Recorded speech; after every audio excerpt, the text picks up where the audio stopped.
दोस्तों,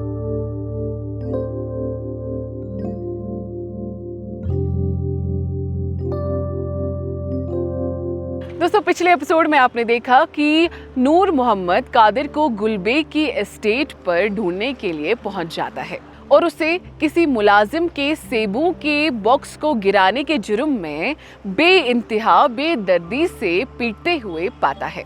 गुलबेग से कादिर के बारे में पूछने पर वो इस सवाल के इवज में अपना पल्ला झाड़ लेता है।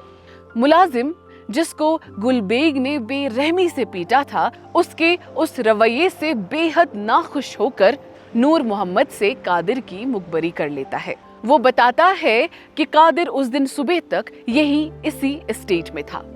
नूर मोहम्मद बुख्ता को बताकर नासिर को साथ लेकर कादिर के एक और दोस्त को ढूंढने पुलवामा निकल पड़ता है। नाउम्मीद नूर मोहम्मद पुलवामा से लौटकर शाम को हाजी साहब को कादिर का कोई भी सुराग ना मिलने की बात बड़े डरते हुए बताता है। परेशान हाजी साहब नूर मोहम्मद से इस बात का जिक्र परवीन से ना करने की हिदायत करते हैं, क्योंकि परवीन पहली बार शादी के बाद घर आई होती है, इसीलिए उसको इन सब बातों के बारे में पता ना ही चले तो बेहतर होगा। वहाँ परवीन अम्मी से बातों ही बातों में कादिर के बारे में पूछ बैठती हैं, तो अजीज़ी उसको झूठ बोल देती है कि वो काम के सिलसिले में कहीं बाहर गया हुआ है। परवीन रज़ा के कमरे की तरफ बढ़ती है और खिड़की से अंदर की तरफ झांकती है। ऐसा मालूम होता है जैसे वो कुछ ढूंढ रही है और उसकी नज़रें कुछ यूं कह रही हैं, तू नज़र नहीं आता मगर तेरा कमरा अभी भी तेरी मौजूदगी का एहसास दिलाता है। शायद तू कहीं अपना अक्स, अपनी खुशबू, अपना कोई लम्हा छोड़ गया हो।